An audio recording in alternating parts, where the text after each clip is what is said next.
Ready.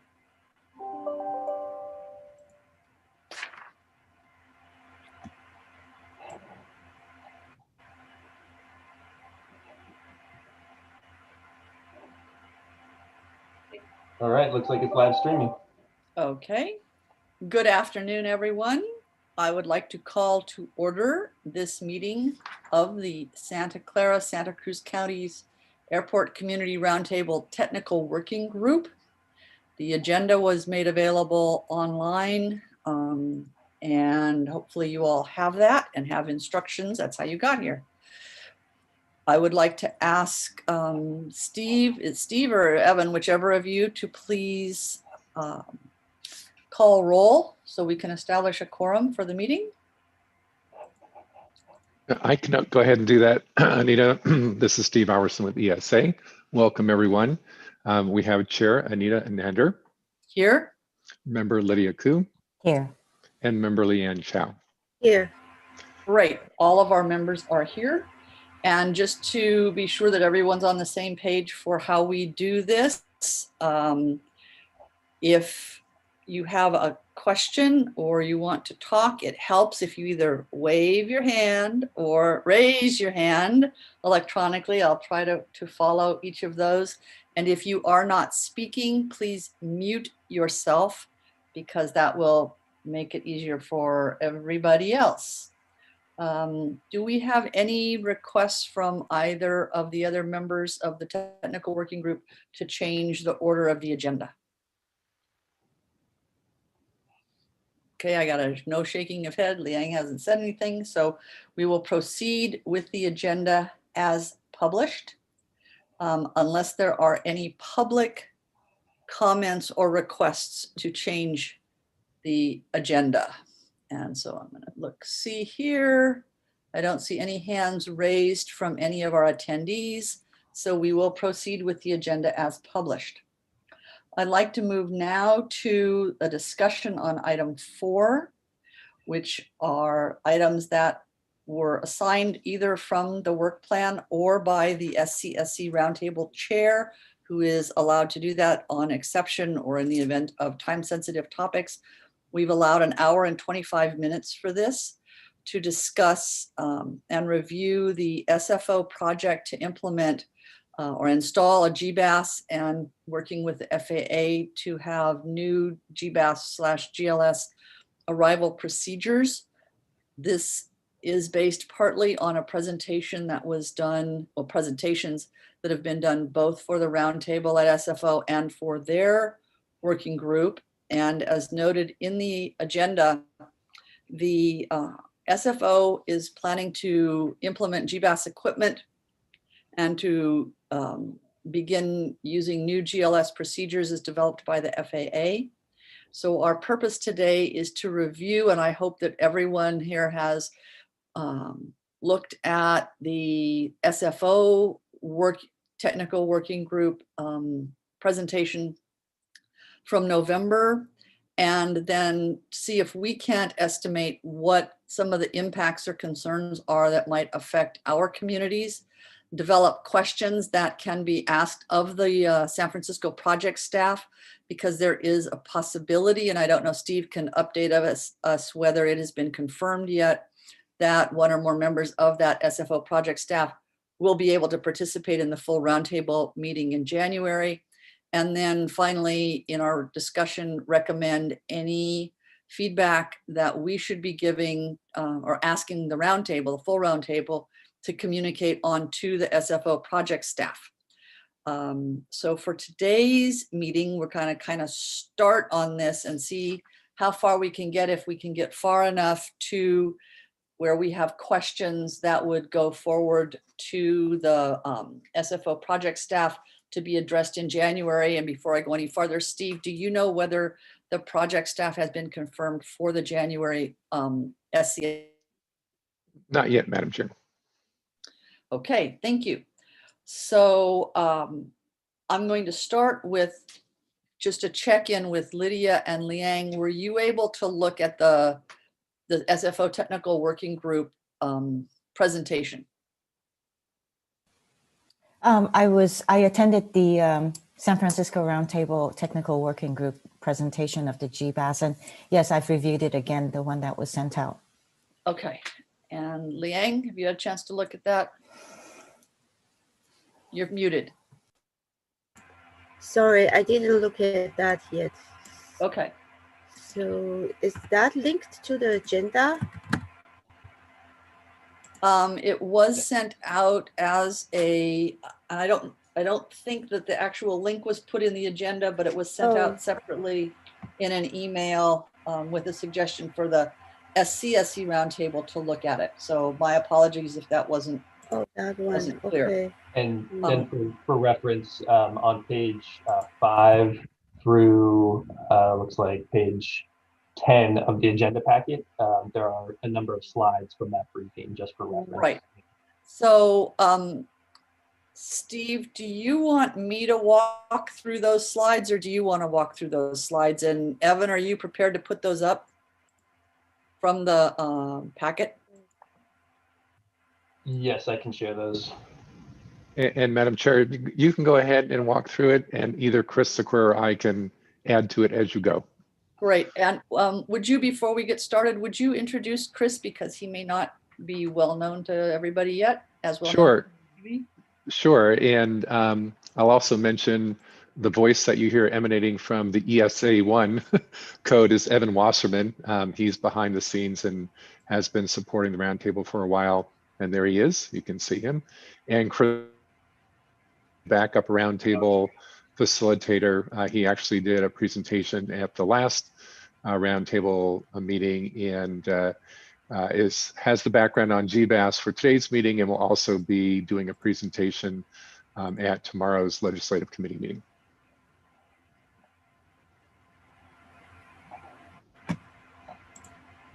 So Chris is going to keep me honest as we walk through these. But I would invite Lydia, since you also attended the meeting, to chime in at whatever point you want. So GBAS, and there's a little red diagram there that shows the actual physical location of the GBAS. The GBAS allows for a tighter, I'm going to try and speak in lay terms, a tighter or more precise approach and landing than you can get through standard GPS. It's not intended as a true navigation aid for farther out. It only controls the last, let's see, I'm trying to go by memory now. I think it's 10 to 15 miles into the, maybe 20 miles into the airport. And because it's San Francisco International as a entity that is acquiring the GBAS, and it would allow and change the precision for arrivals, they are then working with the San Francisco, with the FAA at what specific approach and arrival they need to change in order to integrate with and maximize the use of the GBAS. So if we go to the next one, they went through a number of scenarios and possibilities, and they're basically down to a few arrivals. They involve 28 right and left, and of course 10, the two approaches to 10, which, as you all know, are not used often unless we have weather issues. So what was presented at the technical working group was really a big picture about GBAS, but I believe that everybody that's on this call understands kind of what's going on with GBAS. So I'm not going to try and repeat all of what that presentation was, but we've excerpted just a few of the key visuals for our own reference purpose in conversation. So what you see here is one of the potential approach concepts for a 28 right arrival, whether you are coming from Eddie or from Archie, and it shows both of those. It does not change the arrivals, the procedures being discussed by FAA and under development, as far as we can tell, do not change any of the arrival points. They do potentially change some elevations, so we'll get to that. And it does potentially change essentially glide slope as you go from Eddie or Archie down to the runway. Can we go to the next one, please? And this one shows a 2-8 right arrival that would involve coming in around and down, as we say, down the bay. Obviously different from the one we just looked at. Go to the next one, please. This shows a potential change in how the arrival, glide slope, and approach would be flown with the GBAS compared to current, and takes advantage of a displaced threshold at the runway. So it's a different kind of a short final. And then the next one, and this is just for refreshers for people. This is the diagram that I think is potentially of most interest ultimately to the roundtable, to this working group. And that is, this shows the potential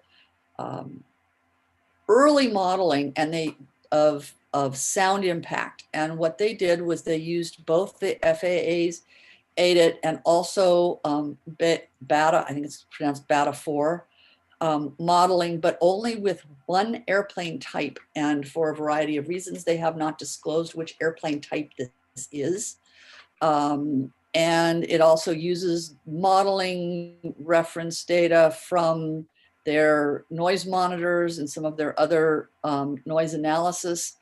And what these show are, where it's green, shows a potential reduction in noise over that area, and where it's purple shows a potential expansion of noise area or increase in noise depending on the isoclines that you can see that they have drawn.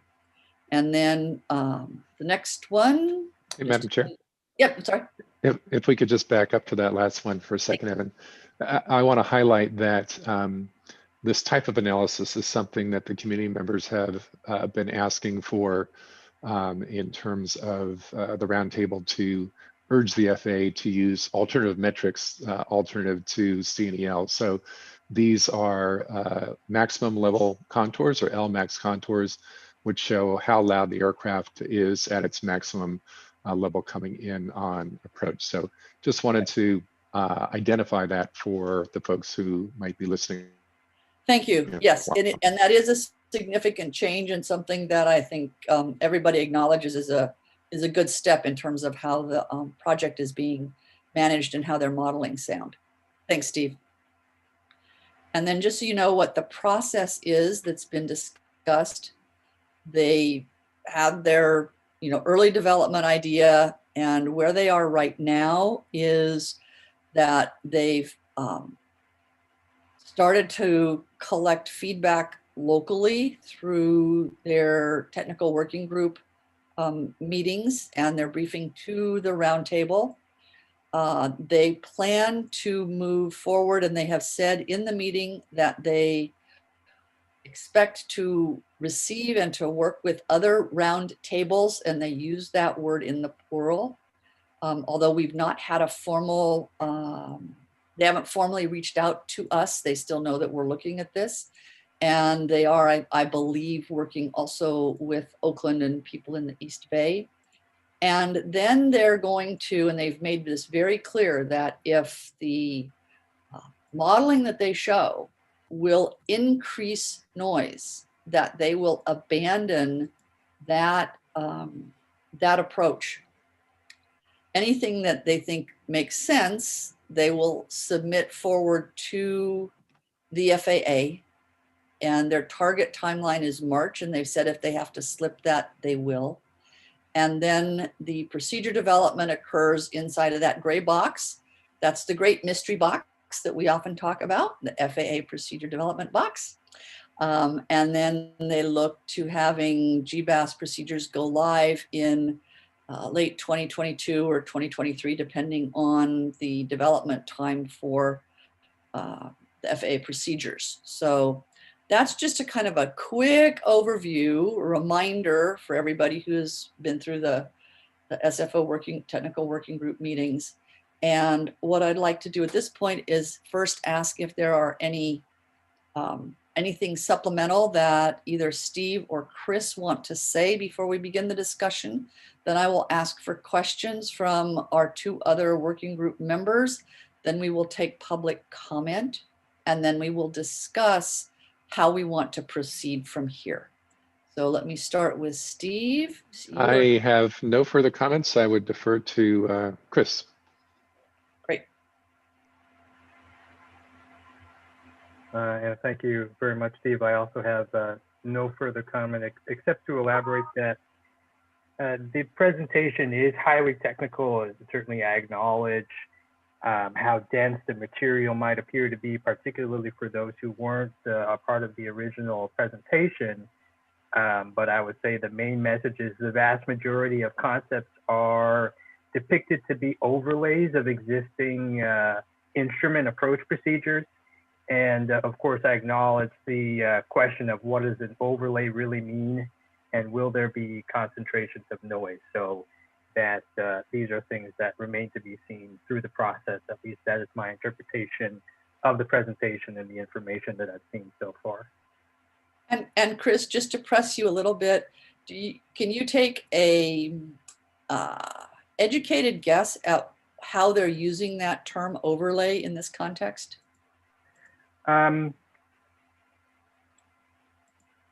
The overlay, I think, in terms of the lay interpretation, if you will, would be to essentially place the flight track on top of the existing depicted procedure. So it's not necessarily looking at historical radar tracks and putting a procedure on there. It's really looking at the published instrument approaches and the center lines in those approaches and putting the procedure overlays on top of that. But another thing that I want to add, and I think is emphasized in this presentation deck earlier in the deck, is that the GBAS component of the technology is really the last few miles of the approach, where the aircraft would likely already be aligned with the runway.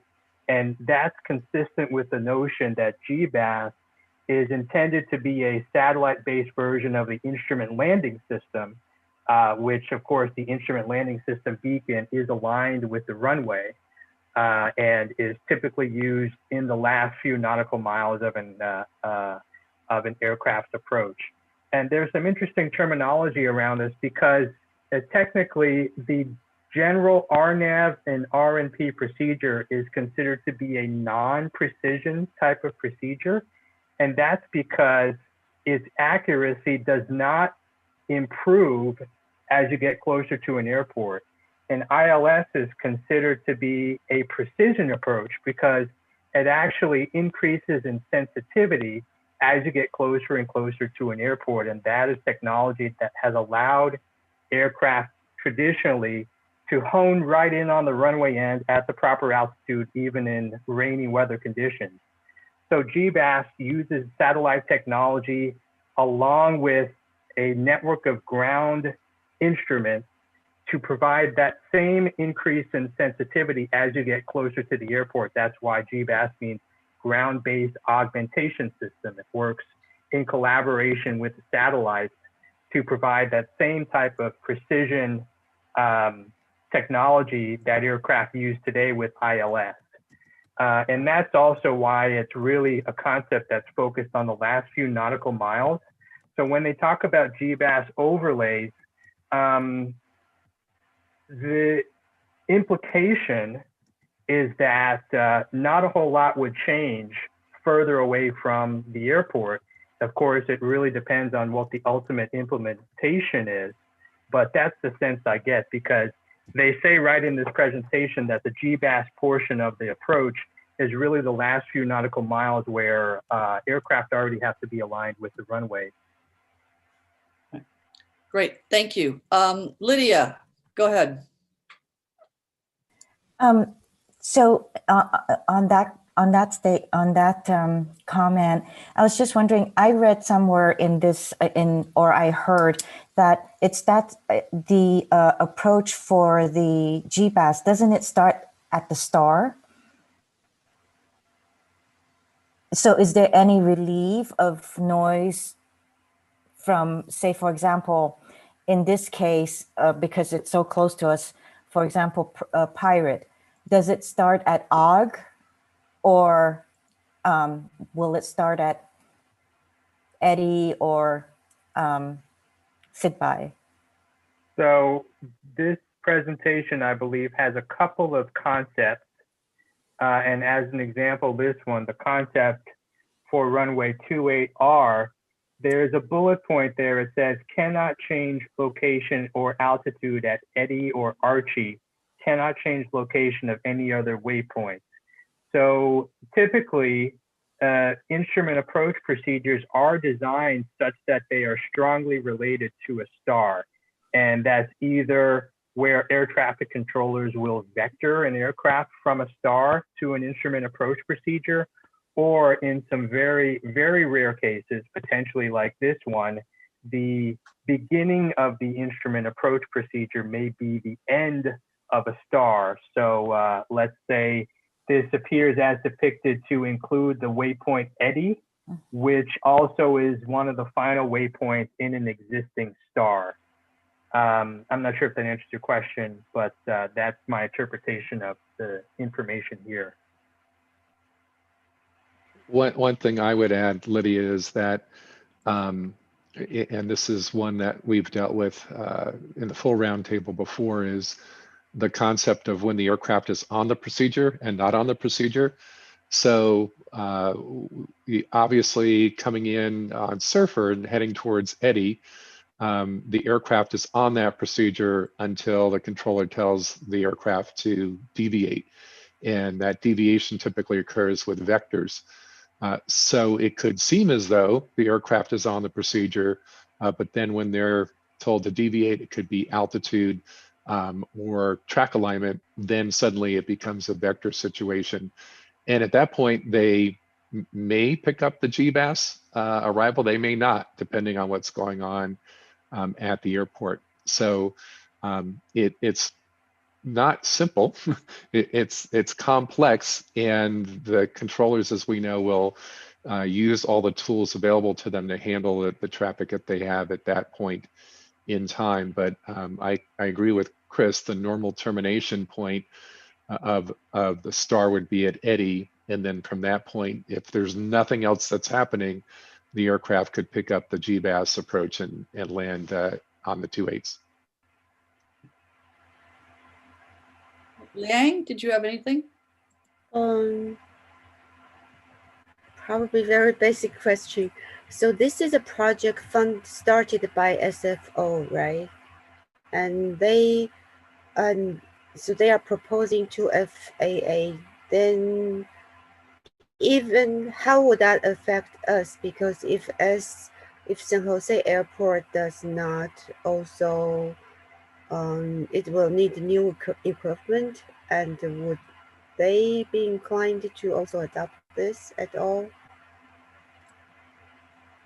I think Steve's probably got a better handle on that than I do. Yeah, I can jump in.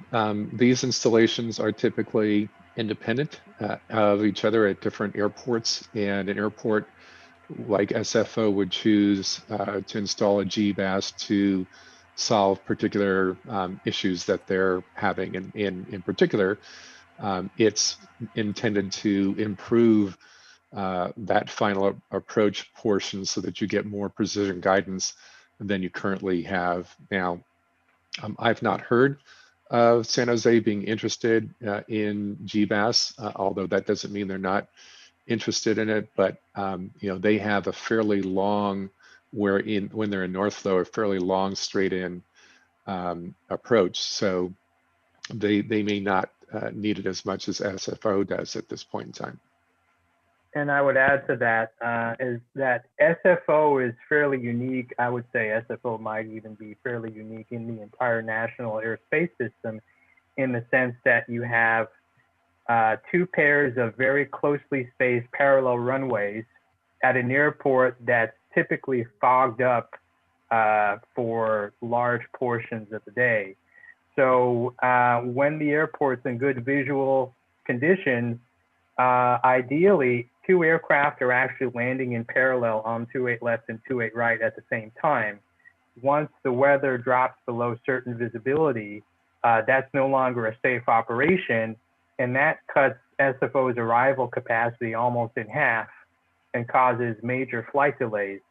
So the impetus for GBAS at an airport like SFO is to expand the variety of weather types in which you can have a good arrival rate by having two aircraft come in at the same time. That's my assumption as to why SFO might be interested in GBAS and why GBAS may give benefits to SFO that it wouldn't necessarily give to other airports that don't operate the same way. Right. One other thing, Madam Chair, if I could add, a non-obvious potential noise benefit of this is when SFO is in the fogged-in conditions that Chris described, and there are delays, it often pushes traffic into the evening and nighttime hours. Whereas if SFO can keep up their normal arrival rate, or at least be close to it, it means there would be fewer aircraft arrivals during the evening and nighttime hours, which of course has a noise benefit. Or even I would think potentially some delays with circling away from the airport because there's just no place to be able to sequence them in with the separation that's required in bad weather right now. So we are considering this not because it San Jose might benefit San Jose at all. We are just considering this in the context of SFO and Exactly. whether we might provide comment on that. Yes, exactly. But even if noise,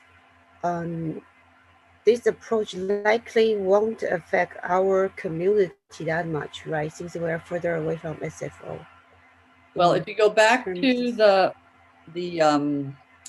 next to the last slide in the deck, I think it's number 9, Evan, where it shows that one. Yes, Liang, if you look in the lower right corner, the diagram there shows some of the area being purple. Mm-hmm. That is those are areas where right now their modeling shows for the one type of craft that they have modeled, that there would be potentially some slight increase in the noise area just where those purple areas are, and a decrease where it's green. Where it's green? Where there's a green area right there. Thank you, Evan. See where he's got this cursor. Oh, okay. Okay. Mm-hmm. Do we have any other questions? Can I go to community? Oh, Lydia, go ahead. I just quickly wanted to say that, so this is SFO, the airport itself, working together with FAA in order to implement this. And so I guess FAA does not want to change the end of the star for innovative approaches. So, so it's not a technical limitation. It's FAA not wanting to change it, right? That's my sense, because what it sounded like when in the meetings that I've listened to is that for the sake of moving expeditiously on this, if they do not change the star, then it's faster to focus and get only, as Chris described it, basically these overlay procedures in place that use the GBAS, and you haven't backed up in the arrival pattern, if I'm going to use that in the broader sense, at all. You haven't messed up anything that's farther back at or before the star. I guess my fear is that they're going to, because they want to act expeditiously, that they get stuck on that and refuse to look further. Because if the FAA did work with San Francisco Airport to change the end to be further away, then maybe we could see a reduction in noise. I think that's a good question and a good thing to bring up as we get into our conversation. Okay. One other thing I'll mention, Madam Chair and committee, is that we've talked previously about the use of CADXs to get procedures like this approved, and that the 65 CNL is the driving metric. Just to keep in mind on the graphic that Evan has up on the screen now, that the 65 CNL contour for SFO ends before it reaches the San Mateo Bridge. So the SEL and LMAX contours that we're seeing on the screen are 4 or 5 times longer than where the location of the 65 CNL contour is. So it kind of shows you that particularly for our communities, you have to look beyond those close-in locations to kind of see how the noise exposure is changing. And one would hope that the FAA could further use something like this in their analysis, but that's completely up to them. Right. We'd probably have to point them at it. Okay. Anything else before we go to public comment? If I may also just clarify, understand. So right now, I understand that we don't have confirmation from San Francisco that they're going to be coming to the roundtable, the full roundtable, to do the GBAS presentation on the 27th, correct? Correct. So how can we make that urgent because of our timeline as you show on the chart? I have confidence that the efforts by our roundtable chair and Steve in working with their counterparts at SFO, that they are doing the best they can to make sure that we have someone from the project at the January meeting. I mean, we can follow up and let our chair know how important we think it is, but I'm confident that she understands the That's Lydia, that. Lydia, I've taken a note in my notes for an action item to make sure that we discuss that at our planning meeting that always occurs before the next full roundtable, as well as beginning to lay the groundwork for that. Thank you both. This is actually, thank you, Anita, Chair. It's actually very reassuring to hear that and what you said, Steve. So thank you so much. Also, on this timeline here, and what I gathered at the San Francisco working group meeting is that San Francisco is going to be taking all their reviews and feedback January, February, right? So we would need to start submitting our questions now so that when they come to the roundtable, they would have some of those questions. They would have had it already to consider, and we can ask questions. I mean, we can kind of get their comments at that point too. But I just want to kind of put on the table that we should submit our questions as soon as possible versus waiting until January or February, because that's when they're giving their comments back. And that's the reason why we agendized this and pushed this meeting into December. Was exactly for that reason, Lydia, so that we would have questions that we could provide ahead of time, to presuming that we can get someone from the project to our full roundtable meeting in late January, that they would come prepared to answer the questions that we as the technical working group pulled together. Okay. I understand San Francisco has already, roundtable has already submitted their questions, right? They've submitted questions, as I understand, to the FAA. Yeah. Oh, to the FAA. I may not be completely correct on that, and we've got a guest here who would be able to, if we called on him, answer that, but I'm not going to put him on the spot right now. We'll do that in a moment, if you don't mind. No, not at all. Thank you. All right. So I'd like to open this now to public questions, and I see first Jennifer Landesman, followed by Robert Holbrook, followed by Jennifer T, and then Darlene, and then Mary Jo. So that's how you're queued up. And Evan will have you start the timer. Jennifer Landesman, please. Thank you. Are you- Anita, are we doing 3 minutes or? how many- Yes, I think we should do 3 minutes. Thank you.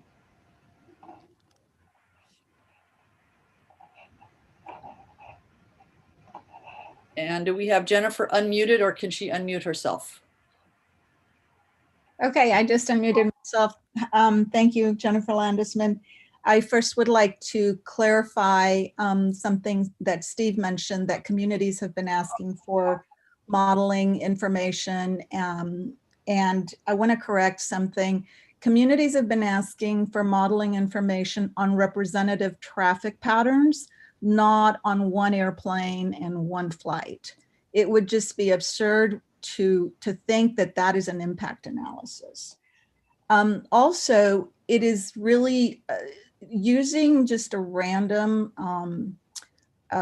metric such as LMAX. This would have to be maybe it would have to be in addition to DNL, because everyone's responsibility is to count how the decibels change with DNL. So it's imperative. I don't really even understand how the SFO Roundtable, who has constituents that could have significant impact with a 1.5 increase in the 65 DNL, are not bothering to actually get that calculation. So we need noise maps. We need with population numbers with that. So that's one thing I wanted to clarify. The other one is that you keep mixing up these innovative and the overlays. It's so deceptive to do that. And I'm glad whoever described what SFO's true motivation here is to increase capacity and not reduce noise. To correct the project descriptions, I beg for you to please look at my email to ask you to get comprehensive project descriptions, who owns the project, and all of this other information about the environmental review process. Lastly, my understanding from all the presentations that FAA has made to you is that you are the ones that make the call on the level of environmental review and public engagement, which I have to keep reminding you, this is not public engagement. You are not the public, because the public and stakeholders are the people who are yet to be affected. And all of this conversation about where things begin, and the only way they're going to be shown is through maps and in ways that people can understand. And that's not happening yet. So that's what you should expedite. And the FAA is supporting using supplemental metrics. I sent you a proposal to use number above, noise maps with number above, and also the TA time above, because really a key thing is the amount of time that all of these procedures are affecting the public, and especially people who are already suffering from next gen impacts. Thank you. Thank you, Jennifer. Mr. Holbrook. Thank you. Can you hear me? Yes. Okay, great. So first, thank you for the presentation. This analysis involves some good steps forward. It shows noise all the way to the airport, which is great. It uses a alternative metric, LMAX, which is good. It gives us a little more insight. As Jennifer Landesman pointed out just now, there are other metrics that would also be clarifying, and perhaps we could get some of them as well. I like very much the proposal for the down the bay into 28R. Getting higher use of that, I think, is one of the lowest hanging fruits we have. And I also appreciate the Roundtable's letter to Regional Administrator Gervin on that topic recently. And finally, I appreciate the sensitivity that was stated here and also at the San Francisco Roundtable presentation to increasing noise and shifting noise, and the willingness to back off if it turns out this does either of those things. Some suggestions I'd make, two classes. One is near-term focus and the other is a longer-term focus item. Near term, we'd benefit from seeing more detailed maps that zoom in on the areas, particularly the areas with greater noise over Los Altos and Mountain View. It's hard to tell at the resolution we have how broad the area that is impacted is. Second, we don't understand the nature of the noise, and it would be good to get better information on that. Where are speed brakes going to be deployed?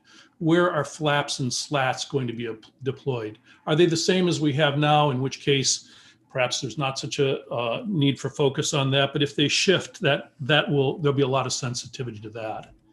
And then perhaps my most important question here is, did the 3.2 degree angle that is being proposed, did that model out as being ideal over the mid-peninsula? What other angles of descent were modeled? And if no other angles of descent weren't modeled, why weren't they? How about 3.1 degrees? How about 3.0 degrees? It's not obvious that the highest angle of descent leads to the least noise. Longer term, GLS is a double-edged sword. On the one hand, it relies on precise navigation, which means tight rails and concentrated noise. On the other, the rails can be laid out flexibly in 3 dimensions, which opens the possibility of curved glide paths that better match an engine idle descent. So now is the time to ask for the future. What obstacles must be addressed to pave the way for the best use of GLS for reducing airframe noise and thrust as the flights employ GLS over the peninsula? Thank you for your consideration.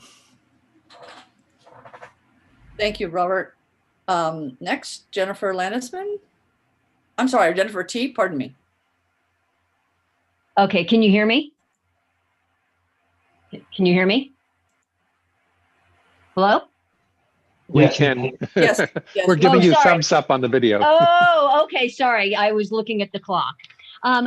For anyone who isn't familiar with GBAS, there was an excellent presentation at SFO Roundtable, the technical working group, on November 19th. It was recorded.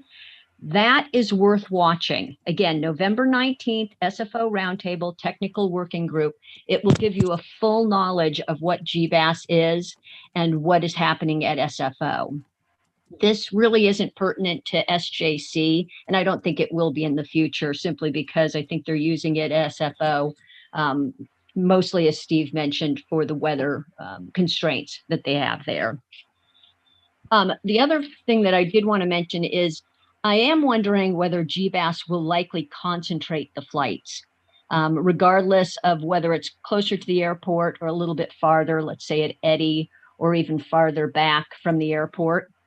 And so that is of some concern to people underneath these flight paths. Again, the concentration that GBAS may offer. So even on an overlay where you might end up with more noise under those rails. As far as questions and such, I think part of the goal here is to come up with a series of questions. And what I was going to recommend is that if that is the goal, that you have a public deadline where we can come up with questions after this presentation to submit to this committee. And then this committee can go through those questions and come up with a list that then can be sent over to SFO so they can answer questions potentially at the January meeting. I think there needs to be kind of a process that we're not necessarily coming up with all the questions here, but that we have a little bit of a deadline where we can come up with questions regarding this and kind of think this through. And then the other question that I had and other comment that I had is, as Jen Landisman had mentioned, we do need to use the DNL models and all types of modeling that we have. The modeling that was done, I think in that slide for slide number 9, I believed used a narrow body airline or a narrow body aircraft. And that is concerning if that's the only aircraft that's looked at. Now, don't quote me on that, but I believe it is using a narrow body. And we need to be expanding the types of aircraft that are looked at in the modeling, because a wide body may have significantly more noise. Thank you. Appreciate it. Bye-bye. Thank you very much. Darlene. Excuse me, Chairman. Sorry. Liang, go ahead. There are a lot of questions, and I'm busy typing them down. I'm losing track. Could we answer some of the questions first before we go to the next set of public comments?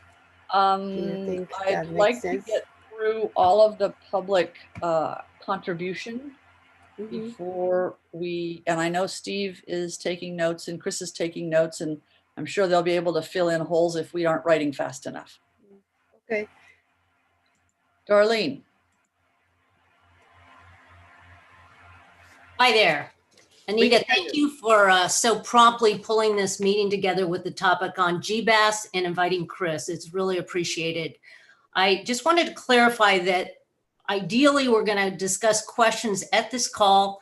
I love the comment that Jennifer and Sunnyvale made, which would be great if we could, think a little bit after the call and submit questions based on a deadline, and with Chris and Steve's expertise, review all the questions and submit them to SFO before the end of the year, because as you know, SFO TWG created all their questions and it's already gone to the SFO group and they're working on the answers. And so for us to get the kind of answers we want, we're going to need to give them ample time. So the piece I would add to that is that if we can get a written response, my fear is that they run out of time, especially if we're having it our full working group. They spent 2 hours and they ran out of time at the last TWG. So I can't imagine there's going to be enough time to cover all the questions at our full working group. So I would say written answers. And myself and Marie Jo Fremont sent in questions, which is in the packet. So hopefully Chris and Steve can see those. It's on page 39. Another comment I want to make is that the modeling that the SFO did is not just on a single airplane type.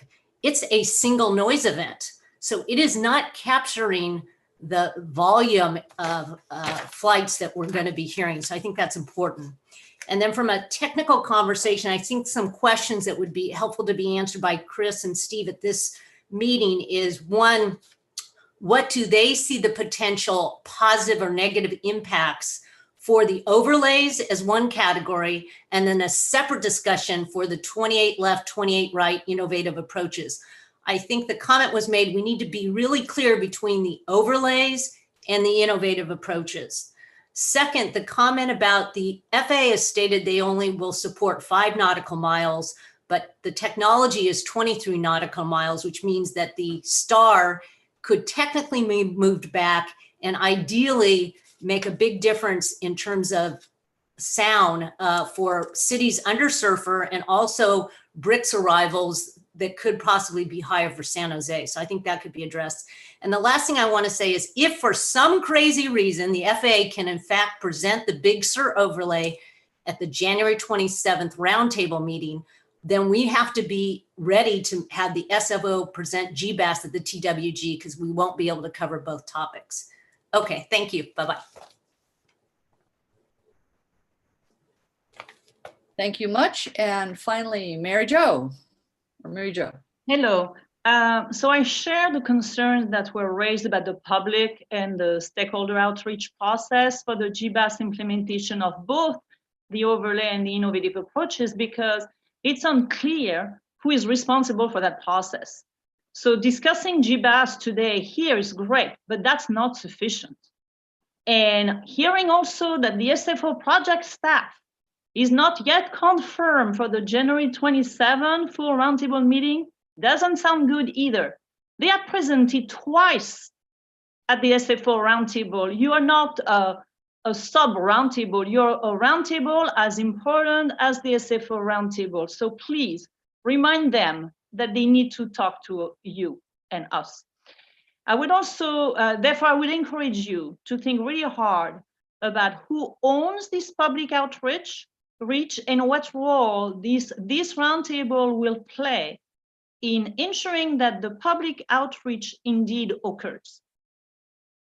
And if you don't feel very good about it, I would therefore encourage you to also consider asking SFO to postpone their schedule to submit the Surfer innovative approach in March on the 28th, and also probably on Diamond, if you don't have sufficient details by then, and if details provided and communicated to the public in a timely manner. They can adjust the schedule, they need to really do outreach, and they need to provide the detail that, by the way, we have been asking for a month. And my last point is about this difference that I think Darlene just mentioned, this difference between the overlay and the innovative approaches. Of course, when you do an overlay, you're just almost replicating the ILS, even though you increase concentration. So you don't change anything to the STAR procedures because you're supposedly replicating. However, for the GBAS innovative approach, or any, the FA could work with SFO to move the end of the star further away because it would then allow the SFO team to design an approach that could potentially reduce noise. And the reason why you see more noise under that current surfer innovative approach is because of eddy. The FA does not want to touch eddy. It will take them, by the way, a couple of years to accept and implement the GBAS innovative approach. So there is time. They could move the end of the star further back if they wanted to, and if they wanted to work with SFO. It's not a technical constraint, it's just a unilateral decision. And also second, requesting written answers from SFO because they may not answer everything in the presentation, not only because of time, but too many details. Thank you. Thank you, Marie-Jo. So coming back now to the roundtable members. Let me just get reactions. Lydia, how would you like to proceed based on everything that you've heard? We do tentatively, by the way, we do plan to have a second meeting of this technical working group in January prior to the full roundtable meeting, the full SCSC roundtable meeting. So we should factor that into our decision on what we want to do. So I just want to thank all the public speakers. Every point they made is really important and things for us to consider. But at a high level, GBAS is new and it could increase noise because of the further concentrations, as some of the public had said, and also higher efficiency, right? But it could also decrease noise if it removes speed breaks, avoids the residential areas, and of course increases in altitudes a lot, and on and on. But we also need to separate the GBAS overlay from the innovative approaches when we discuss potential impacts. Now, that's the thing on potential impacts. It's kind of difficult to discuss potential impacts when there aren't enough details about the implementation and only showing the ground tracks, right? And of course, the presentation is also not sufficient because it doesn't reveal the impacts. So I like the suggestion. I mean, I think, the suggestion by the public were to have deadlines created and put forward today. So at least the general public knows what the deadline is and works towards that. And based on, I think Darlene said that the SFO TWG had sent in their questions to the San Francisco airport, not to FAA, because this GBAS thing is San Francisco's. So we'll be sending it to the airport, and correct me if I'm wrong. But I would say that we should get input from the general public as well as ourselves. I think Marie-Jo and Darlene has already submitted their questions. They might have more, including Steve and Chris and from ESA, to do that by December 20th. And then for Steve to review the input and then to propose a list of questions for San Francisco with the chair and the TWG chair, Anita, and the full roundtable chair.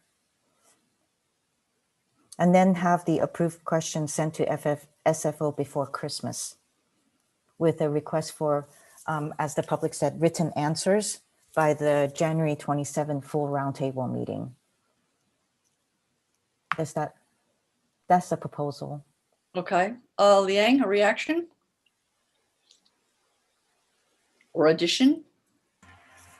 That makes sense. Yeah, I think I am also a little concerned that their motivation is to increase capacity. Yeah, they will be able to accommodate more flights during the day, but that doesn't mean they won't add more flights at night. So eventually there will be more flights. So exactly where is the area that the noise will impact will increase, will be shifted to. And we need more exact information on that. So how do we, and what's their outreach process? Do we know right now? And whether we can add, supplement that. Yeah, when I watched both the presentation to the full SFO roundtable as well as the SFO technical working group, it was not clear to me, other than the comment that they were going to be talking to the other roundtables. And that's the phrase that I recall, but it wasn't clear to me that the project team had in mind exactly how to approach getting input from outside the community that is represented by the SFO roundtable. So to me, one of the things I would add, I think, to Lydia's proposal is exactly that. It's a query of what process are you expecting to undertake, or what role are you expecting that we would undertake on your behalf, if that's what's in their mind, to get to do outreach to the public and to get public input on their behalf, on our, for our folks. Mm-hmm. So it seems like, but to do outreach, we need the exact map on which area will be affected and in what way, right? And what's the nature of the noises that will be different. Well, I think what we're facing, and Steve and Chris can weigh in on this, is my interpretation of watching those two events is that they have done modeling on, one plane type and yes, one event, that this was really a way for them to cut down from, it seems to me it was something like 19 possible procedures to a more realistic number that seemed to have no or least noise impact based on their simple modeling. And then they hadn't gone farther than that yet. So I think for us, one of the problems is we know that and I'm speaking the members of the public that are here, all of whom are very sophisticated about this, as well as the technical working group members and our advisors at ESA, we know that what's been shown does not give a complete noise picture, not even close. So I think one of the questions is, what additional study, analysis, modeling, or whatever are they planning to do, and when are they planning to do it? And are they planning to do that before they make a request to the FAA to do the procedures? So this is where I'm a little confused. We think they need to reach out to public. I'm guessing it will be hard to ask them to delay the timeline, and they set the timeline already. And but then we are saying, okay, let's reach out to the public, but we don't know what we are talking about. It's very vague. Something new is coming, it's innovative, but we don't know. So how are we telling the public? What do we tell them? Right. What's the real message? And what is it that you want feedback on? They did sound genuinely amenable to delaying the schedule to be sure that they got public input. So I'm pretty comfortable about that.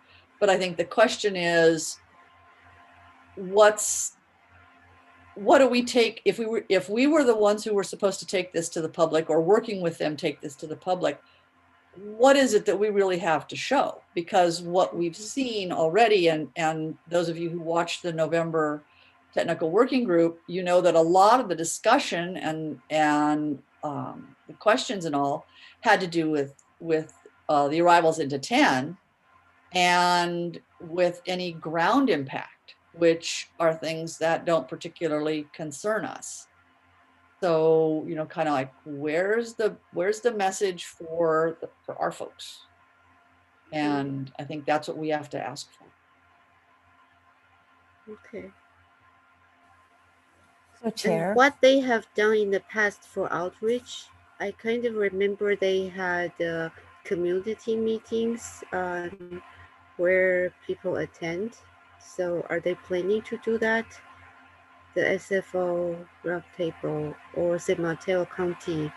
I think San Mateo County had hosted community meetings before. Are they planning to do those?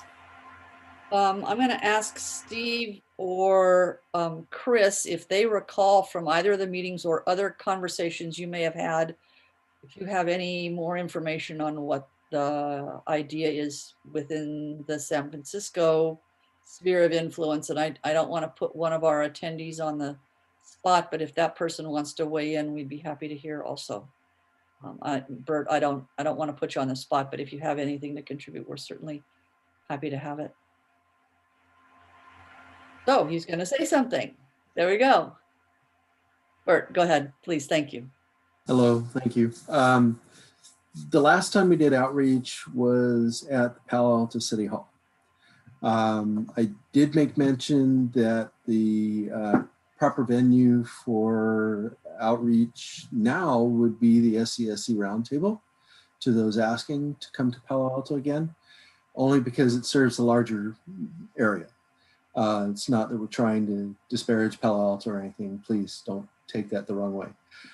We just want to do it the proper venues and make sure we accommodate as many people as we're able. So yes, we are planning to attempt that. I need to work with the team to make sure that they're geared to go for this late January meeting, but I'm believing that that's our plan. Okay, that's good news, because I think then it puts a time frame around our doing what Lydia had suggested, which is we let the public know that we would like to collect questions that would go to the project team, and then following along, Lydia, with what I think in my notes is what you suggested. Have the folks from ESA and the chair of the full roundtable and me representing the working group kind of net all of those questions together and send them on and ask that they be covered in writing and or during a presentation for January. Yes, if you'll submit those to me, that would be awesome. Okay, but if this might affect people who are not currently impacted, they won't be attending the roundtable. So are there any plan to do a press release so that the newspapers could pick up the message and help advertise? I have to check with the team, but I'll have to check with the team and come back to you on that one. I don't know what their exact plans are at the moment. Okay, great. Thank you so much, Bert. And Madam Chair, for the record, I think the vast majority of us know who Bert is, but he is the airport noise office manager for San Francisco International Airport. My apologies. I should have introduced him better than that. No problem. My apologies too. Steve, do you or Chris want to add anything to the discussion that we've had so far? Yeah, Chris was going to go ahead and go first. I'll add if there's anything I have to add to that.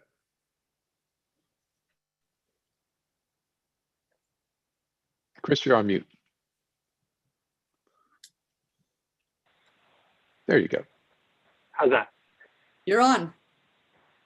Great. Sorry about that. I had to switch my headset, which was going low on battery. So I'm just looking back at the suite of questions that we got, and there's certainly a lot of detail, and I'll try to address the different points the best I can.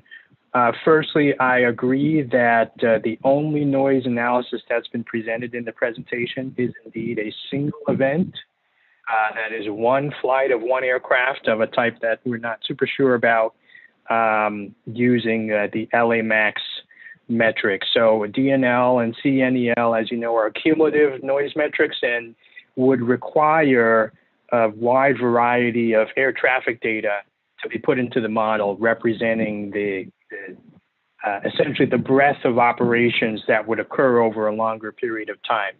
So I certainly acknowledge there that the existing contours we saw were for one flight. In terms of the nature of the noise, things like speed brakes, flaps, and slap settings, basically all the details of the aircraft operation, I just don't think that we have that type of information in terms of what's been presented to us. I don't know how that type of information will be developed or what the schedule is for, or even if that type of detail needs to be looked at in the design process in order to put these procedures in place, because my assumption is that the FAA has a standard set of procedures, a standard set of design criteria for procedures like this, the same way that the FAA has for RNAV and RNP procedures for both departures and arrivals. There are, in fact, specific FAA orders that give criteria for those designs. And the point of such criteria is to ensure that as wide a variety of the aircraft fleet can fly those procedures as possible. So I actually don't know if fine details like landing gear positions and so on will actually be looked at and analyzed in that design process. I'm certainly not going to speak for the airport or for the FAA, but we just may not have that information given to us at any time, not much less in the next couple months. It just may not need to be looked at. In terms of glide slope angles and related things, others may be able to elaborate more than I could, but I understand that part of the detail of the operation in terms of aircraft arriving on a parallel approach to the runways 28 left and 28 right is that the aircraft actually are typically on different glide slopes, and that's partly for separation and also partly to keep one aircraft out of the wake turbulence of the other aircraft. So wake turbulence convects downward as well as away from the aircraft with the wind. And so on a closely spaced parallel approach like you would see at SFO, wake turbulence is always a concern, and that directly influences the glide slope angle that's established by the procedure. So people who have drafted these procedure designs may have looked at glide slopes, but really from a safety perspective and not so much a noise perspective. That's something that we don't have information on that at the moment as far as I can tell. Other things related to the technology, I would want to, just to summarize, if I can condense comments made by a couple of people here, I would summarize regarding ideas to move the standard terminal arrival routes further back, like Pirate, like Surfer. I would only emphasize that one of the goals of the original NorCal Metroplex project as a whole was to look comprehensively at the airspace, because when you have multiple airports so closely together like we do in this region, the only way to move a procedure around without negatively impacting other procedures is to look at the entire airspace in a comprehensive fashion. And the way that the FAA is doing that to date is with the Metroplex program. So I don't believe that the FAA would have the opportunity, or maybe I should say the interest, to look at moving stars around at this point, unless there's some sort of a mandate for a more comprehensive look at the airspace. And that would something, I assume that's something that would have to come at the headquarters level. I just don't know what the interest is for that, what the appetite is for it. I'm certainly not going to speak for the FAA, but I would say the current stars that we have in the existing airspace are a result of Metroplex, and it was because Metroplex was specifically designed to give the opportunity for a comprehensive look at the airspace for multiple airports and a comprehensive process to essentially look at all of these procedures all at once to ensure that moving some procedures around would not negatively impact other procedures. So at this point, I think that, and this is me speaking from my technical assessment and my understanding of how the FAA Metroplex process works, I just think that moving procedures around is less likely at this point, even though it may be technically feasible. It's not a question of technology, it's really a question of process and whether the FAA has the appetite for that type of comprehensive process that's needed to move procedures around in an area where you have multiple airports. Certainly would be interested to see if Steve might have other thoughts on that. No, you did a fantastic job covering that, Chris, and I share your exact thoughts. You covered virtually every point that I had there in terms of wanting to respond to some of the questions that were raised by the public. The one point I will add to it is that it will be the FAA who will be responsible for doing the overall noise analysis as a part of whatever procedure NEPA work that they're doing for the procedure development. So while SFO and their development team can do some level of analysis, ultimately it's in the FAA's hands to do the CNL contour development work and any other type of work before they approve the procedure.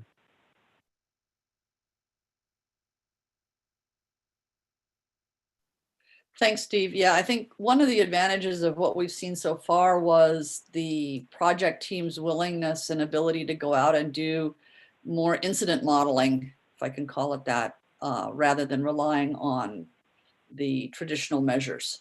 And I think they've gotten kudos from everybody who's seen it that they were willing to go out and do that. To bring this to a close, then I'd like to have a motion if I could. Or Lydia, you wanted to say something?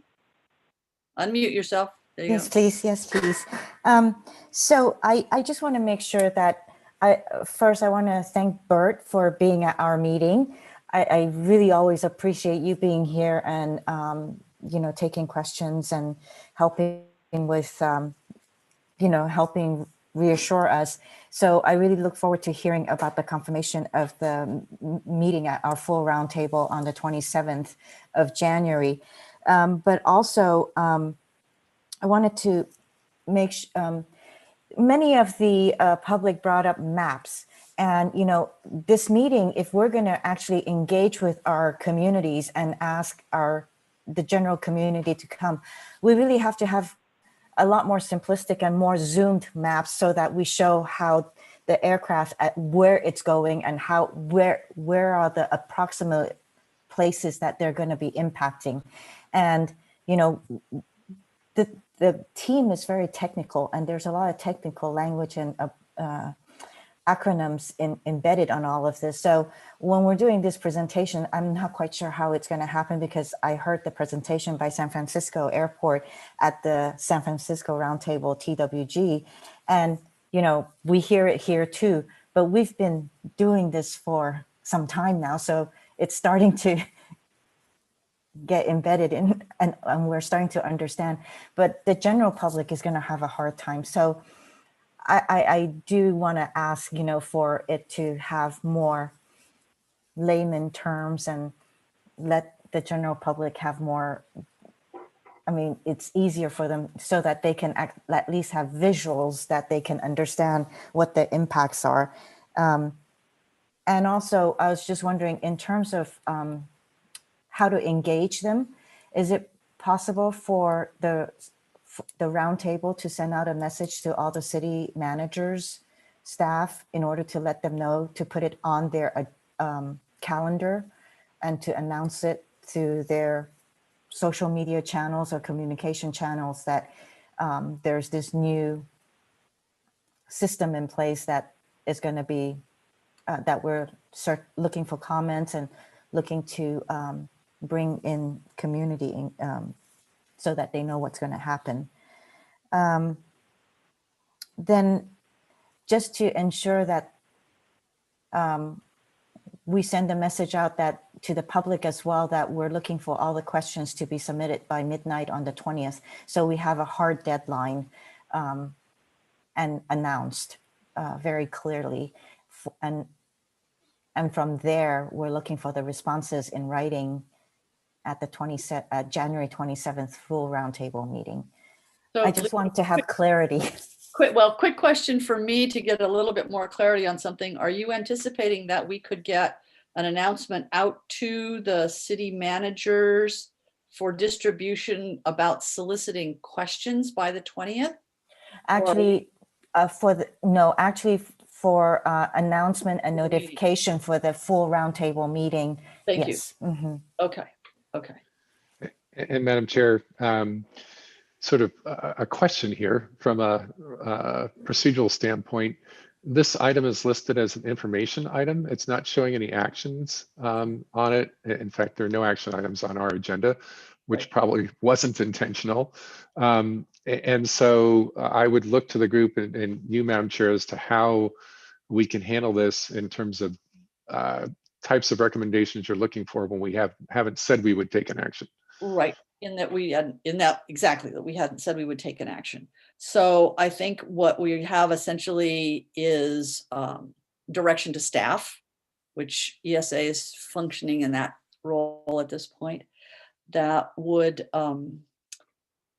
suggest to the chair that we communicate with the public, or we communicate that we have an invitation for questions to come forward with a deadline of December 20th, so that those can be compiled in the normal course of business, which would be for her and you and me to work on those to send forward. And that we do indeed want to meet again on this issue, have it on our agenda for our early January session.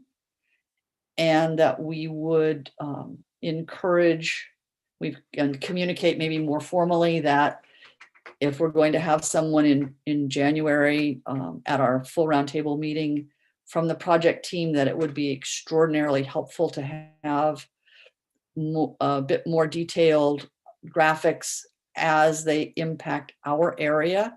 So I think we've previously, Steve, informally said, look, focus on 2.8 right and left, because 10 doesn't do much to us.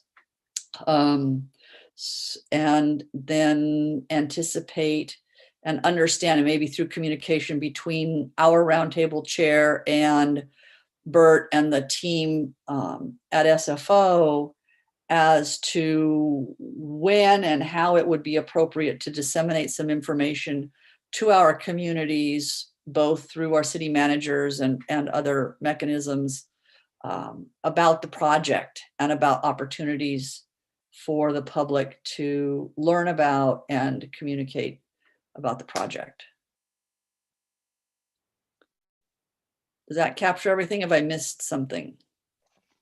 I think the other thing that Lydia mentioned too was also making the cities aware of the potential for someone to speak on this issue at the January 27th full roundtable meeting. Yes, to let the cities know that that'll be on the agenda. Mm-hmm. Yep. Okay, we got it? We do. All it's right. on tape. It's on tape. And it's on tape in case we forget any pieces, we can go back and check. And I also want to thank Bert, and I want to thank all of the public members who are here, and also thank Darlene and Marie Jo for the questions that they sent ahead of time. Those are very helpful. But all of you have salient and important points that were made today that we need to take into consideration and get answers to. So, Chair. Yes. I'm so sorry. I just want to make sure that, Steve, you also have that we do want to get the questions to San Francisco folks by end of the year, right? Yeah. Okay, by end of the year. Yeah. Then it'll give them enough time to to be ready for, Right, right. Thank you. okay, if I want to move along now to the second or the next item on our agenda, which is the NEPA process. And I know that Chris has a little presentation. You might want to whip through that pretty fast, at least the front end of it, Chris, and get back down to the latter part quickly on some of the details. Sure. First question while I get that set up, I'd just like to ask if Evan may be able to pull up those slides and we can step through them. I agree 100% that I would like to focus more toward the end, given primarily that the front part, which has a lot of the different citations and so on, is part of the packet and can be accessed on the website. So I will go through that relatively quickly. If it appears to be too quickly, if it appears to be too fast, just please know that I want us to get to a point where we can discuss questions and that this presentation is available on the website. So let's go to the next slide if we could. Okay, so I'm Chris Sequeira with Environmental Science Associates. We facilitate the SCSC Roundtable. This is a very brief presentation about NEPA, which is the National Environmental Policy Act, as related to air traffic actions or projects, to use the NEPA term, actions, the federal action of establishing new air traffic procedures. Quick overview of my background. I come to ESA from FAA headquarters, where I spent 5 years at the Office of Environment and Energy, which sets national policy for the agency. That includes a policy and guidance on how to comply with NEPA. I also spent approximately a year at the Air Traffic Organization, where I was either a co-author or a technical reviewer or both for a number of the policies and guidance documents that are referenced in this presentation, and we'll get to that in a second. So, brief outline: key environmental laws, policies, and regulations that are relevant to air traffic procedures, which is our primary interest today. We'll talk about the levels of NEPA review, and particularly the categorical exclusion, which many people are interested in understanding. And then I'll give a diagram of the air traffic environmental review process. And I do want to emphasize, we've tried our best to condense many dozens of pages of law, policy, and regulations into several minutes of presentation. So I would strongly recommend that to all of you interested in this topic, look at this presentation and then follow the different citations and references to do more reading on your own time. Next slide, please.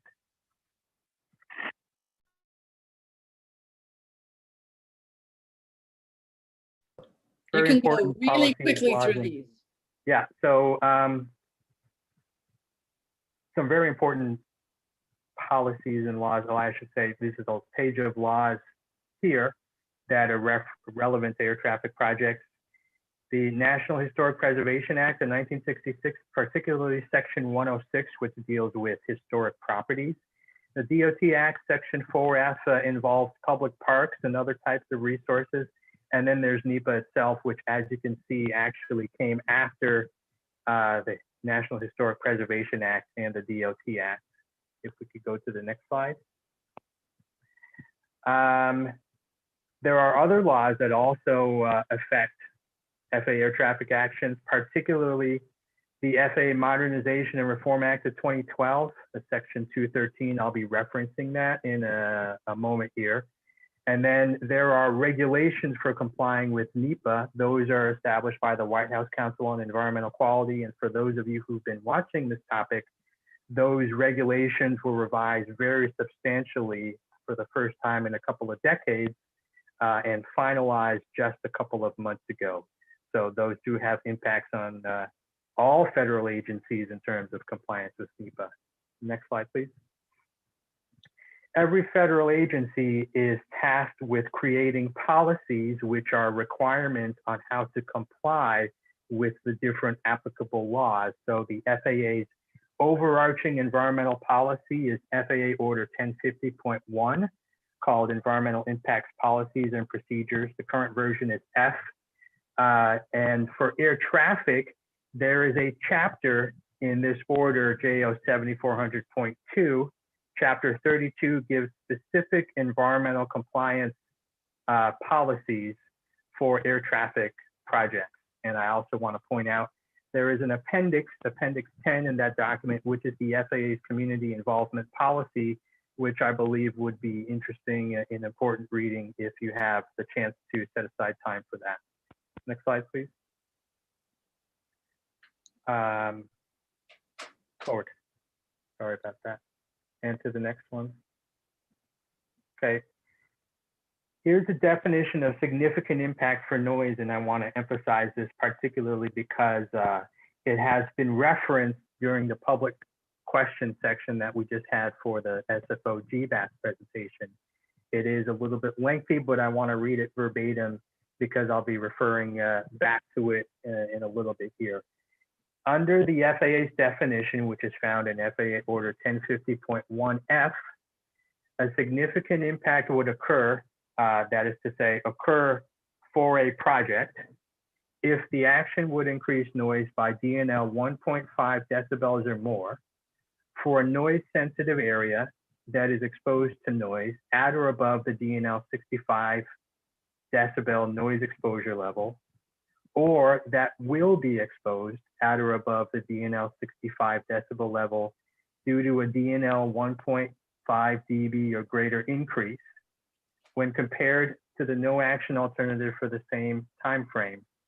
Now, that's a lot of words and numbers, but the FAA actually gives an example in its own policy document. For example, an increase from DNL 65.5 dB to 67 dB is considered a significant impact, as is an increase from DNL 63.5 dB to 65 dB. So in other words, if an area is already at DNL 65 and you increase noise by 1.5 dB, that is considered to be a significant impact. If you increase noise by 1.5 dB and it brings an area from outside the DNL 65 inside the DNL 65, that is another way to get a significant impact. And I'm sure there'll be a number of questions about this, and we can get to that in our discussion section. Next slide, please. Many people are very interested in the notion of the CADX or categorical exclusion. What is a CADX and why is it used? According to the CEQ regulations, that is the regulations for how federal agencies must comply with NEPA, a categorical exclusion is a category of actions that normally do not have a significant effect on the human environment, and that is a quote direct from the regulation. The FAA has a specific set of definitions for significant effect, and that's discussed in FAA Order 1050.1F.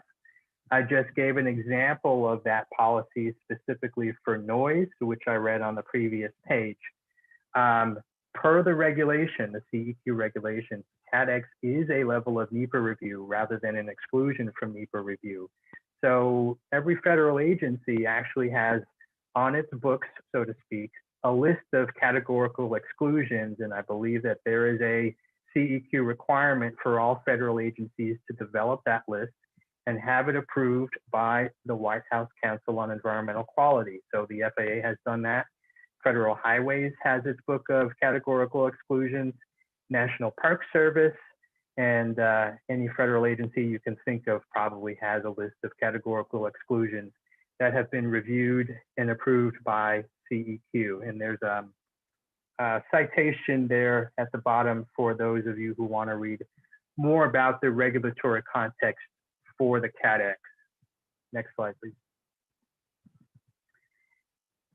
Specific to this conversation, a CADX cannot be used if extraordinary circumstances exist unless the action is subject to categorical exclusion under a specific section, Section 213 of the Federal Aviation Administration Modernization and Reform Act of 2012, and that's why I listed that law earlier in the presentation.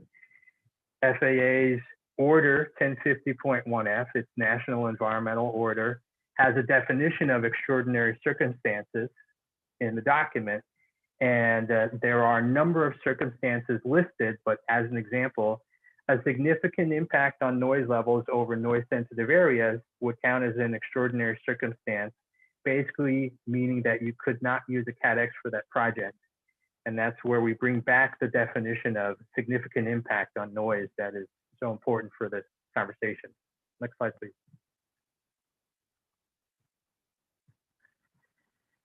The next level of NEPA review is called an environmental assessment. That's the level of NEPA review that was used for the Northern California Metroplex. The point of the EA is to document a proposed action that is not likely to have significant effects, or when the significance of the effects is unknown. The agencies like the FAA are charged with using the EA process to determine whether a significant effect could occur. And if the EA shows that the answer is no, then the FAA releases what is called a finding of no significant impact, or a FONSI, F-O-N-S-I. So if people talk about an EA FONSI, that's what that's in reference to.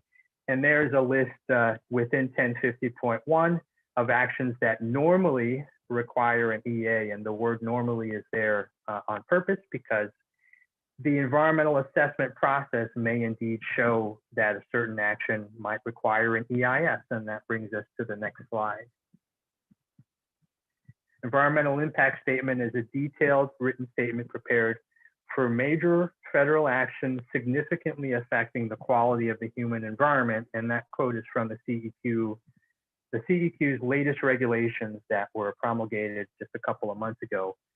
And again, the FAA has a list of actions that normally require an EIS. One of the examples of that would be to put a new commercial service airport in an MSA, you would normally have to do an EIS. Next slide. Public involvement requirements. So per the FAA's own orders and policies, there is no requirement to notify the public when a CADX is used. And I don't believe that's specific to the FAA. That most likely descends from the CEQ's own regulations. There's a paragraph there where the CADXs and EAs and other documents are discussed related to public outreach. And so be sure to take a little bit of time to take a look at that. I also want to add that all these references, these documents referenced in this presentation, have been uploaded and placed on the website. So it's a little bit easier to find them rather than going to different places to download them yourselves. For an EA, preparation of EA's quote must involve the public to the extent practicable, and that level of involvement is determined on a case-by-case basis. And particularly, public hearings and draft EAs are not required. The FAA has the option to do that, but by policy, it's actually not required to have public comment and public workshops on a draft EA. Next slide. For an EIS, there are a number of requirements that are given in FAA Order 1050.1F. There must be a published notice of intent to prepare an EIS. There must be a scoping process. You must make copies of a draft EIS available for review and comment, and you must respond to public comments. So here we do have some concrete substantive public involvement requirements that are specific to the EIS process, but are not mandated for CADXs or EAs. I do want to add, and this is especially important because somebody had mentioned the Phoenix flight procedures and associated lawsuit. Other applicable laws may require public involvement or different types of consultation, even when NEPA does not. So in the case of Phoenix, the court case turned upon the FAA's applicability and use of activities to comply with the National Historic Preservation Act, Section 106, which is why I referenced that at the beginning of this presentation. So NEPA is not the only controlling law in terms of the FAA's environmental process. There's a DOT Act, there's a historic laws, there's the Clean Air Act and other laws that could apply depending on the nature of the air traffic project. Hey, Chris? Yeah. May I interject one thing here? Chris noted on the previous slide that the FAA is not required when preparing an EA to do a public hearing, take public comment, put out a draft document. In actuality, FAA's practice has been to follow the EIS process for EAs, essentially to make sure that they've checked all the boxes of doing their public outreach when preparing an EA. So it's highly unlikely in these days and times that the FAA would prepare an EA and not have a public comment period, not have a public hearing, and not release the document to the public. And they would also respond to comments on an EA. Thanks. I agree with that, Steve. Thank you. Next slide, please, Evan. What categorical exclusions apply to air traffic actions? There's an extensive list published in FAA Order 1050.1F, and there's a specific paragraph that I've listed here. As an example, establishment of RNAV and RNP procedures that use overlays of existing flight tracks. That is a CADEX listed in FAA's national policy document. Establishment of newer revised air traffic procedures at 3,000 feet or more above ground level. That is also a CADEX that's listed in the FAA order. The next slide, please. Now let's talk about the legislative CADEX. If you could just back up one slide, Evan. Section 213 of the FAA Modernization and Reform Act of 2012 listed two types of categorical exclusions that some people call the legislative CADEXs. Those are in Section 213C of the Act and available for your reading to see the details of that language. And if you could just back up one slide, Evan, I'll start here at that list. So the first one is referred to by some in the industry as CADEX 1. Certain procedures conducted essentially at any altitude, RNAV and RNP procedures specifically, conducted at certain airports that have been listed in FAA guidance. And if you go now to the next slide, this quote unquote CADEX 1 could be used potentially at airports that would include SFO, San Jose and Oakland. There's more we could say on that certainly, but in the interest of time, I'd like to go on to the next one, CADEX 2, on the next slide here. I hesitate to read this in depth because it's very wordy and I know we're short on time, but basically the point of CADEX 2 was to essentially create a CADEX for flight procedures that could reduce air emissions, noise, and fuel consumption at the same time on a per flight basis. It says this CADEX may be used irrespective of the altitude of such procedures. And the other thing I want to emphasize is the FAA's interpretation of this legislative CADEX is there are no extraordinary circumstances that could apply to it in theory, because the whole point of the CADEX is for procedures that reduce air emissions, fuel consumption, and noise. Now, the industry had a great challenge in figuring out how to comply with this CADEX because, as we've discussed already, FAA uses DNL, and DNL is a cumulative metric. There's extensive documentation on the FAA's website about a methodology for complying with this, but I do want to emphasize, above all, the slide that's next here. I've already said that. Let's go ahead and skip. We are not aware of and could not determine from any publicly available records whether any of the two legislative CADXs has ever been used by the FAA. However, I want to bring our focus back to the non-legislative CADXs in FAA Order 1050.1F. Those CADXs cover the vast majority of FAA air traffic actions, which in our interpretation really means that the FAA shouldn't have to use the legislative CADXs all that often. Now, presumably,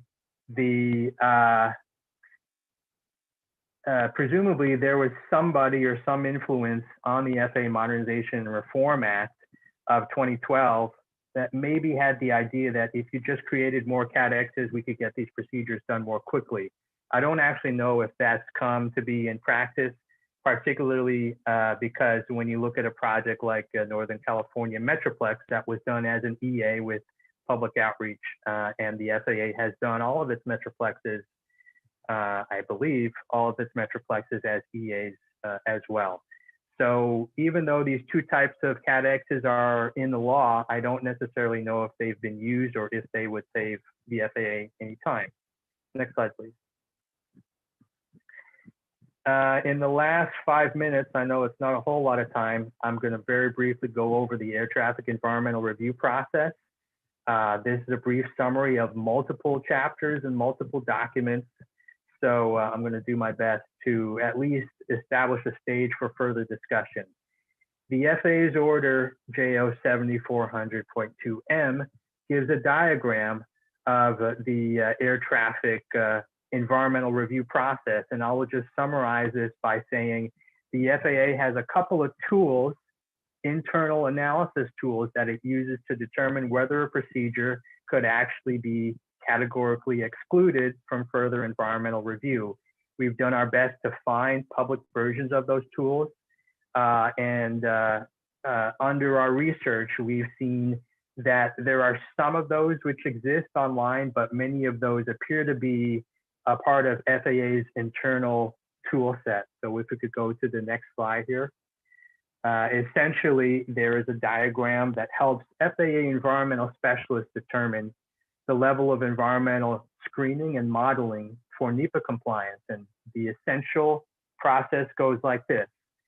Somebody, such as in an air traffic facility, proposes an air traffic project. The environmental specialist at what the FAA calls the service center then gets involved and is responsible for determining the level of NEPA review for that proposed project.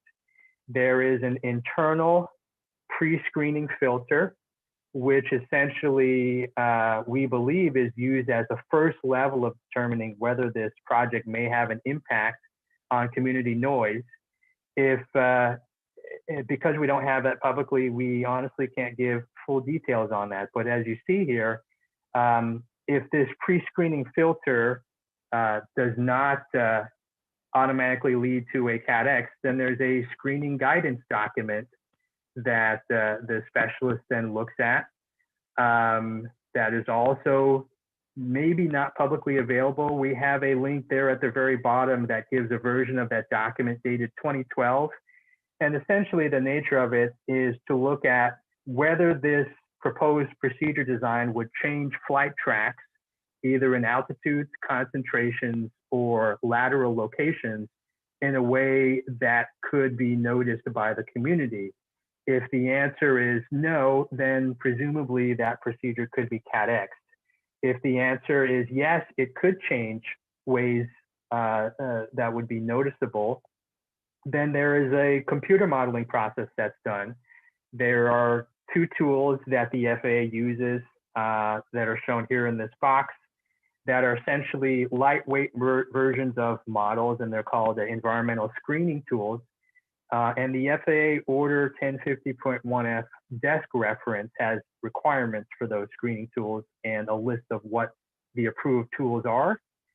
If the procedure doesn't pass that stage, then the FAA goes to its full model, the Aviation Environmental Design Tool, and that is publicly available on the FAA's website, aedt.faa.gov. So For Metroplex projects like the NorCal Metroplex, AEDT or historical versions of tools that were available before AEDT came into being, those were used, and the EAs, especially the technical appendices, have great details on the modeling process.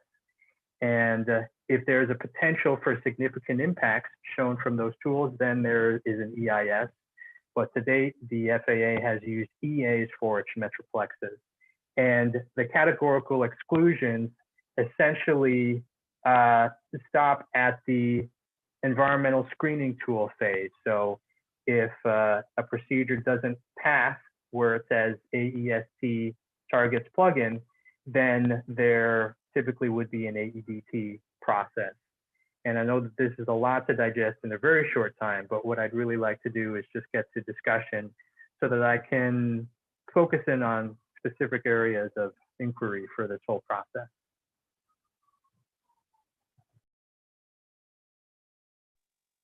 Thank you, Chris.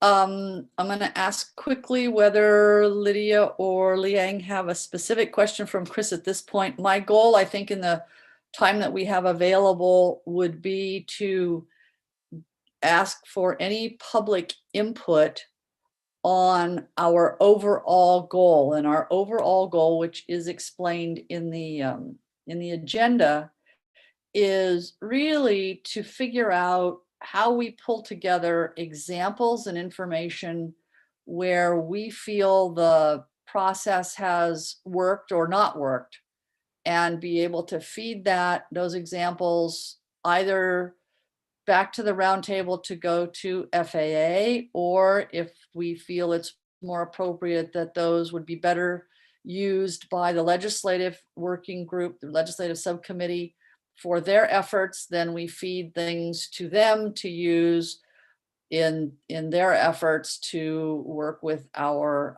elected officials at the federal level to potentially make some changes to the process. So that's the overall goal. We're not going to do all that today.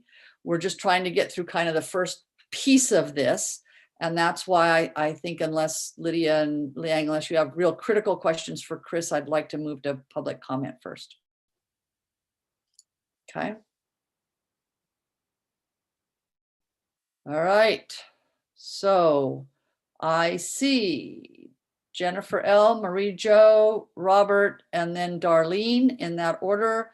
And then Jennifer T. And I'm going to ask you, in the interest of time, if you could try to cover this in 2 minutes each.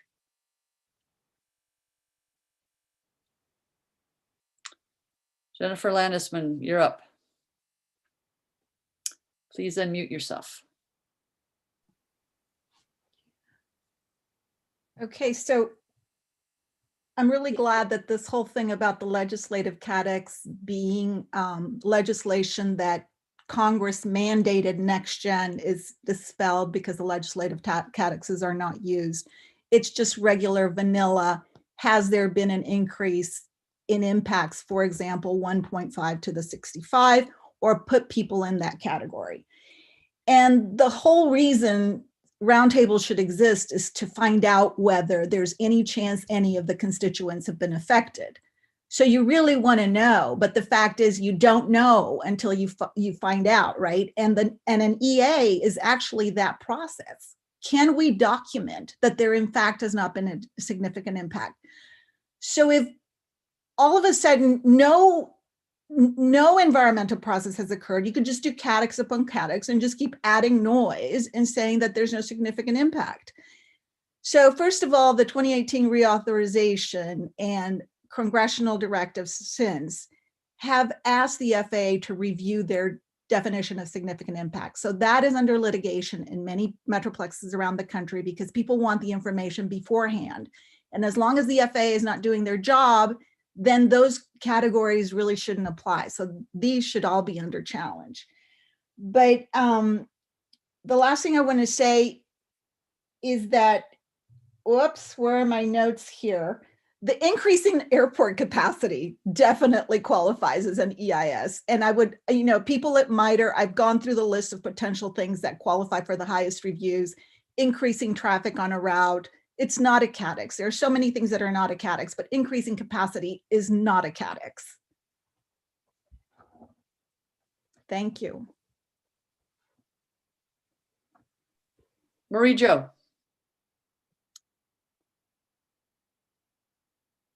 Unmute yourself, please. Okay, so thank you for presenting this summary together, Chris. I have one question about ANCA, which is the Airport Noise and Capacity Act, passed in 1990, and you didn't mention it in the slides or your presentation. And for me, ANCA is pretty critical in terms of community impacts. It established the DNL 65 metric as the standard for significant impact. ANCA also took away the control from local governments and entities. Airports can't do curfews. They cannot impose financial penalties against the airlines based on community impacts. And in fact, if they don't comply with ANCA, the airports can lose revenue dollars. So my suggestion is to this committee it would be great if Chris could provide his perspective on ANCA and how it could be modified to address some of the desired changes in the environmental review process.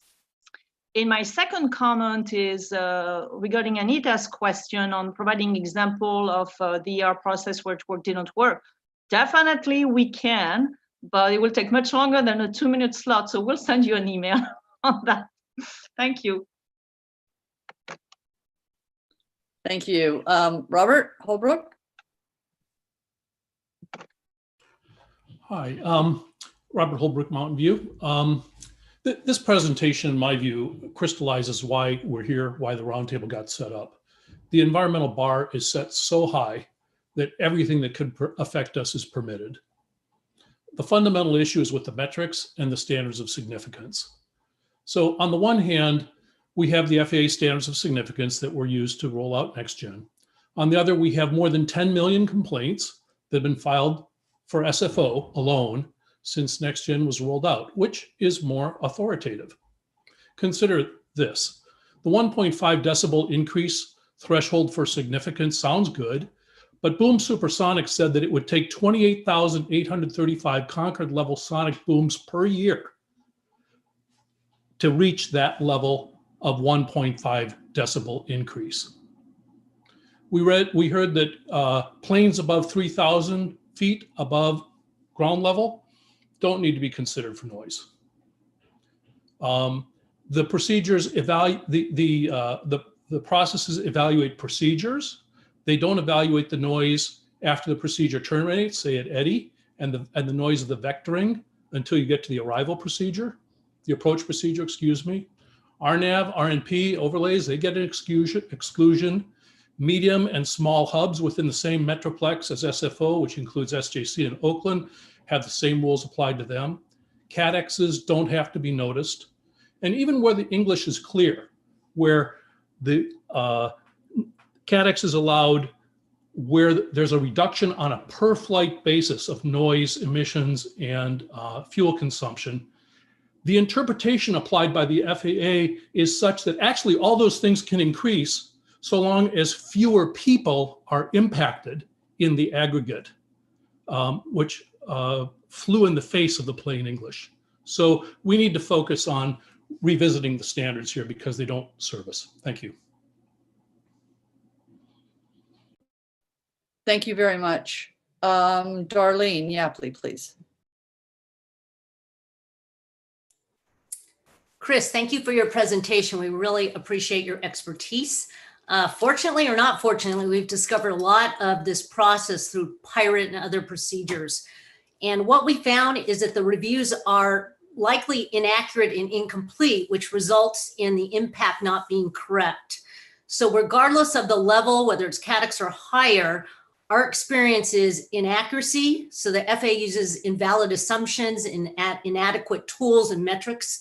For instance, the AEDT tool does not take into account speed breaks, which is where we experience a lot of noise, or airplane configuration. My understanding from aviation attorney Peter Kirsch is that there is no requirement on the accuracy of the review. The FAA just needs to do the checklists. So the analyses are inaccurate and they're also incomplete. So they don't look at impacts all the way to the airport. So vectoring noise that happens during the approach is still a PBN procedure if it's not really vectoring. The third piece is that the FAA does not have to validate things or is auditable. So actual impacts are not compared to forecasted impacts, and there's no mitigation if actual is far worse than forecasted. There is no process for the community to review the analyses, where they're done, and what conclusions were determined. So we have a rich set of examples of all of this: citations, actual presentations by the FAA, verbal videos. So my question is, what can we do about the problem of accuracy, completeness, and audit aspects of the environmental reviews if we have all these cited examples? And we welcome your suggestions on that. Thank you. Thank you very much, Darlene. Jennifer T. Can you hear me? Yes. Thanks, Chris, for preparing this presentation. Noise with the FAA. I've often said it's equivalent to the wolf guarding the hen house, and the public is the hen house. The FAA sets the rules, and the rules can never be exceeded. Kind of nice for the FAA, but not good for the public. When they set significant impact to 65 decibels, no communities away from the airport ever hit that, because their ambient noise is so much lower that they are vulnerable then to increased airplane noise if they're away from the 65 DNL. Do you know of any examples where the FAA has altered a flight path due to noise in a community that's away from the airport? I'm guessing that there really hasn't been any. And when they're asking for comments on some of these EAs, or whatever you call them, when they're asking for comments from the public, it seems to me that it becomes simply a rubber stamp. The public can comment, but the comments are irrelevant. They basically, and I'm going to be blunt here, they are put into the circular file. So we, like Robert and many of the public here have said, we need to revisit these standards. They are bogus, they don't work, and they're designed to simply be able to put airplane noise anywhere that the FAA wishes it. Thank you. Thank you very much, Jennifer. So let me bring it back, and I'll pick on Liang first, since I've picked on Lydia first before. Liang, do you want to make any comments about what you think we ought to be doing between now and our next meeting, or anything you want to say at this point? Not much. I think I've made most of my comments. It seems we need to collect input, and that we want to make sure that the public input process include more than just roundtables. But I think we covered all that. So, Lydia?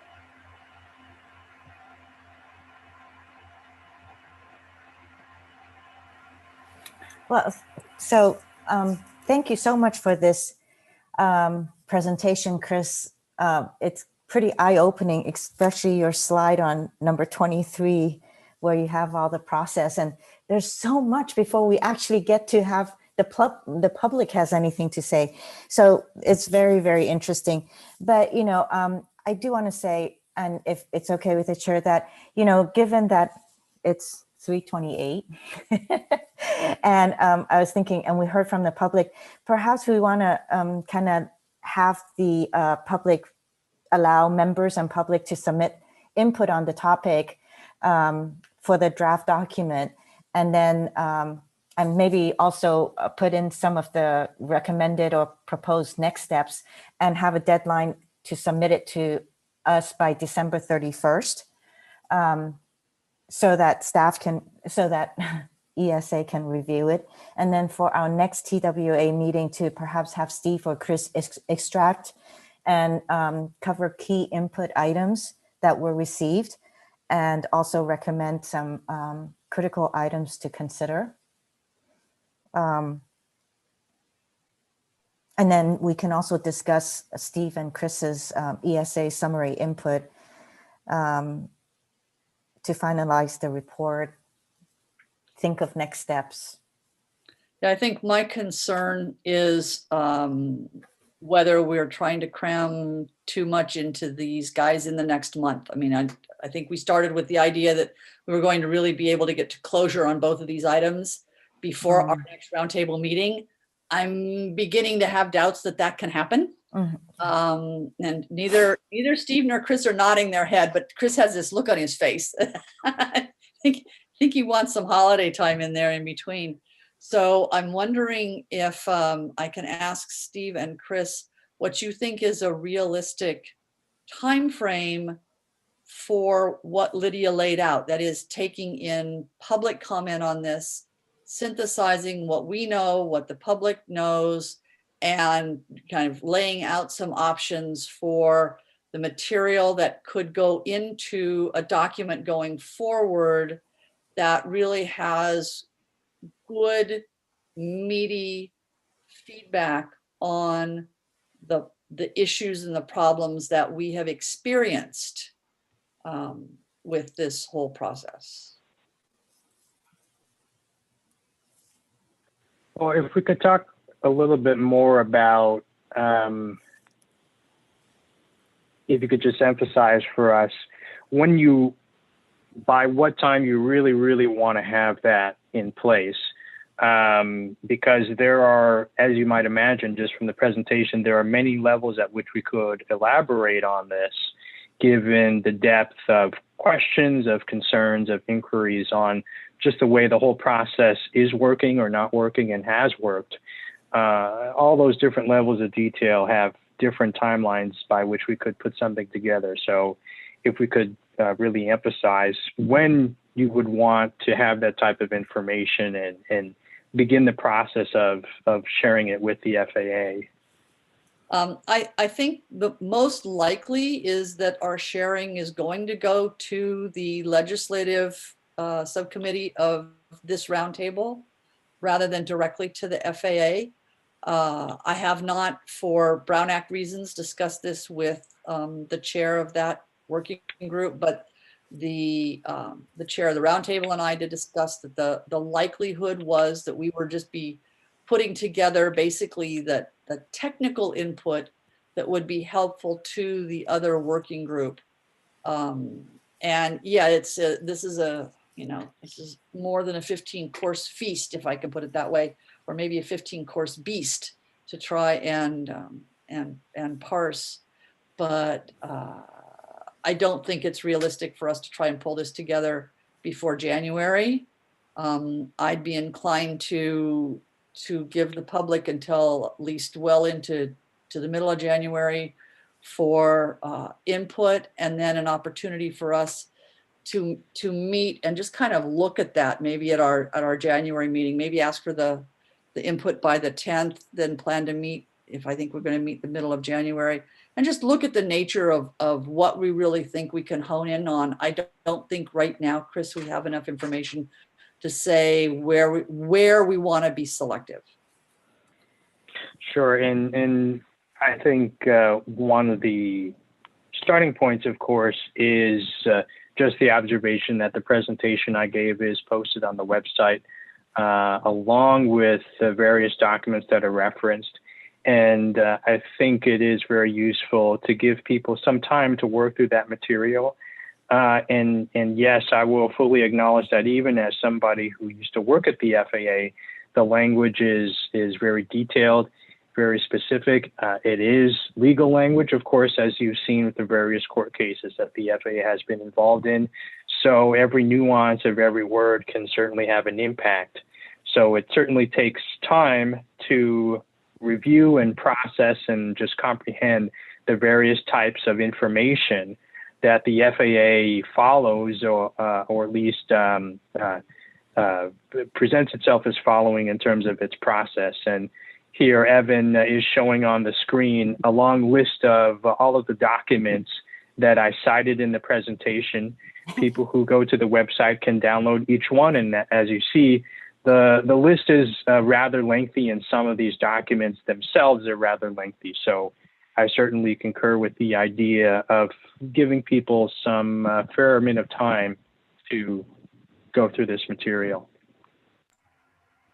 So Lydia, do you think that asking for input by January 10th from the public is really realistic, or do we need to push this out farther? I think input from the general public is okay on January 10th, but I think prioritizing what we have on our docket is also important, because GBAS has a timeline, and so we just want to make sure that we do address that one. On this one, we can always gather the information from the general public, questions, input, but also, do you think, so that was in response to your question, but I also wanted to ask, do you think, I would love to see if we could have some explore deliverables to the legislative committee, and for example, sending a letter. What would Chris's advice be in terms of sending a letter to the FAA also, to summarize our the process experience that we have, that we've experienced and is on record? Chris, do you understand what she's asking? Yeah, and my response would be, I think engagement with the legislative committee first would actually be a good idea, because one of the messages that I've tried to bring with this presentation is to a certain degree, the FAA is boxed in to a certain process by some of the overall laws and regulations, like the CEQ regulations. And in certain other ways, the FAA does have freedom to do things in a more comprehensive way. And I think that the EA process is a good example. As Steve mentioned earlier, the FAA is not required to have public outreach during the draft EA phase of an EA document, but the FAA has chosen for Metroplex to essentially follow an EIS-like type of communication with public workshops and public comment. So the FAA does have flexibility to do certain things, and is perhaps less flexible in other things. I think in terms of changing this process, there could very well have to be a legislative component, which is why I think the engagement with the legislative committee is important. The other aspect of this, in terms of sharing experiences with the FAA, is I believe that a big focus of roundtables such as this one, as well as the many complaints that have gone to airports and the FAA over the past number of years, has been this focus about the idea that maybe how impacts are measured and how impacts are analyzed and communicated needs to be revised. One of the things that's not clear to me with the upcoming presidential administration is how things at that level may actually influence some of this conversation. So it's difficult for me to answer the question of the effectiveness of sending a letter to the FAA. I think to keep that engagement, particularly at a regional level with our representatives such as Sky and Raquel Gervin, is always important. But the FAA may be a little bit limited in what it can do on the one hand. And on the other hand, there could be some sweeping changes with the new presidential administration that are hard to fathom at this point. It seems to me that based on the comments, and I'm now thinking about the things we heard from the public, it might be possible to sort these kind of into two piles. One is things where very clearly there would have to be a legislative change in order to affect improvement based on our experiences. And the other pile would be where we think there has been discretion within the FAA to do something and serve us better within the confines that they have to work, where it isn't working, where we think that basically a regulatory change within the agency would be useful. And maybe we can kind of sort things into those two piles. And clearly the first pile has to go to the legislative committee, and then we could decide what we wanted to do with the information from the second group. And I know, having worked in a federal agency myself, 2 federal agencies for 14 years, how easy it is to say, well, we can't do that until the Congress acts. I think that that type of organization into the 2 piles actually makes a lot of sense, because at least from my own experience, not just at the agency, but in conversations like this one, I believe that there are those 2 types of perspectives that should always be brought to bear, because I do think that there's a lot that can be done within the existing law and policy framework. In certain ways, the existing frameworks actually give the FAA a fair bit of flexibility, but then there are other areas where some legislative changes would be needed. And we have a sophisticated enough group of attendees, and I'm going to speak to them here today and thank them again for all of the time and effort that you put into your thoughtful communications and questions to us and your participation in these meetings to think about providing us input in those and differentiate those 2 piles as you do so, because I know you have the sophistication to do that. So with that as a plan, with a January 10th as a target for getting that information, and then I have to agree completely with Lydia that we have to be sure we prioritize GBAS because of the time frame that we know that's following. We may not really get to where we're working on this in our January meeting. We may end up with our January meeting basically be focused on GBAS and kind of a minimal sorting and direction on this item. And with that, I think I'll bring this item to a close unless. So, can I ask a question? So yes, I'm sorry, Liang, I was going to ask if you had. Yeah. Okay. Yeah. So yeah. First, Chris, thank you so much for a very comprehensive summary and pulled together all the documents on the website. That's really awesome. And it went over my head.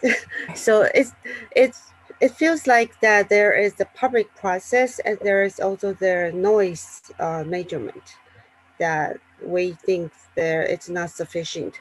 So is it possible that we have compared that with some other noise measurement, maybe in Europe, in other areas? So when we make comment to FAA, we have a certain comparison. Have you done any of those comparisons? I think we have potentially a whole other effort that has to do with looking at noise measurement. Mm-hmm. And that's probably a part of this, but I'm not sure right now we want to dive into that, other than indicating that that's certainly one of the legislative areas where we'd have to look at how noise gets defined. Okay, yeah. Yeah, and I'll acknowledge what I'm hearing in general, or the general context of your comment, which is to say, how are other places, let's say in the UK and other parts of Europe, looking at the aviation noise question in general? So measurement, analysis, communication, and there have been various things happening in other parts of the world that perhaps could inform some of this discussion. So I certainly acknowledge your comment in that respect. Okay, then I'll bring item 7 to a close and ask if there is anyone from the public on item 5, oral communications for items not on the agenda. If there's any kind of quick wind up or comment anyone wants to make. I have Jennifer and Robert in that order. And if you can do it in a minute, it would be great. Thanks so much.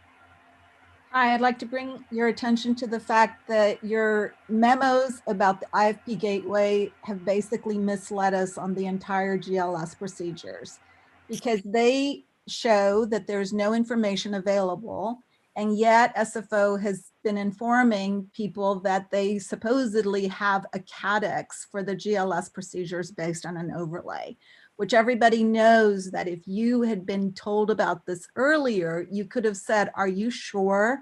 So that you could have a higher level review. So instead of you asking those questions at the right time, both you and SFO have actually worked your way into a place where you have gagged any community input. And so now we just have to go and challenge the CADEX, which is a total waste of energy and effort instead of actually, working together. So I don't know, resolving problems for the future is fine, but you have a really big problem right now with the CADEX of the GLS that you haven't even asked about. I'm just shocked.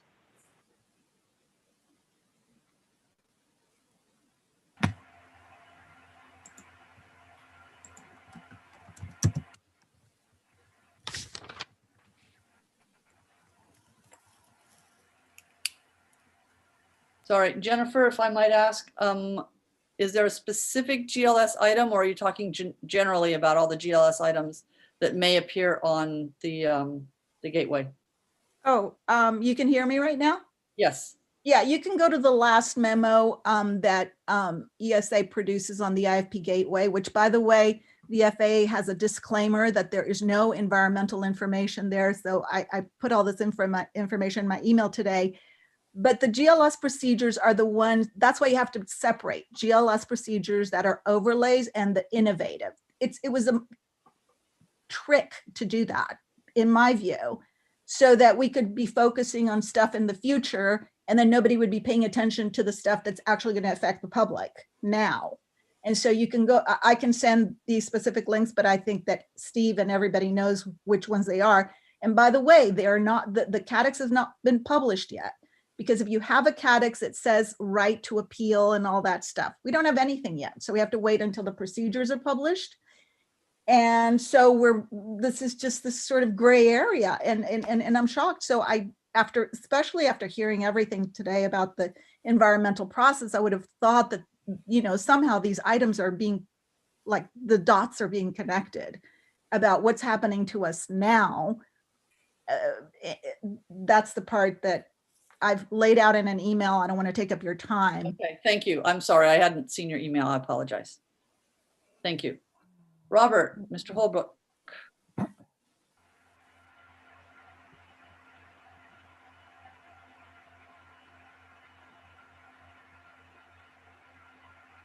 Thank you for giving me the opportunity to unmute.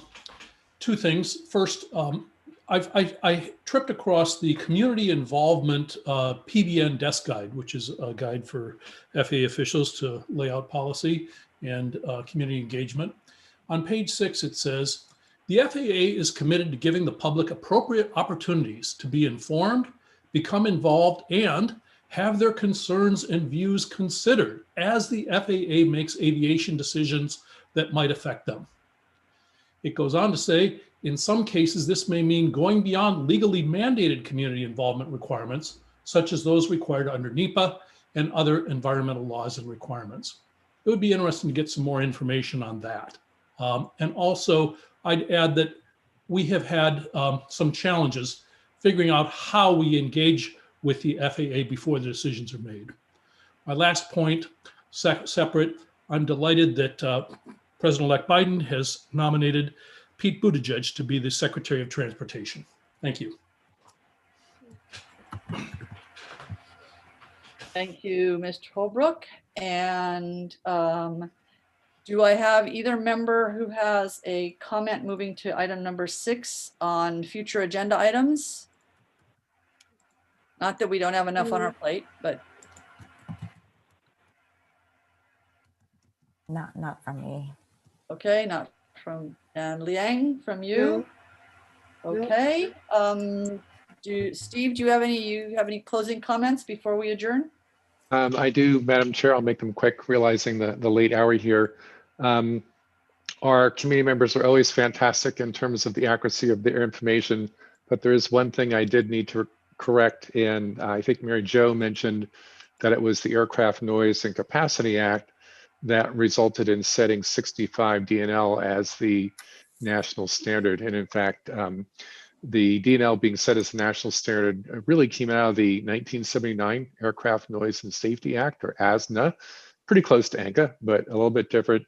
And it was codified in FAR Part 150 in the early 1980s. So the DNL 65 standard was in place well before ANCA, although definitely she makes a great point that it's something that has significantly tied the airport proprietors' hands in terms of controlling aircraft noise.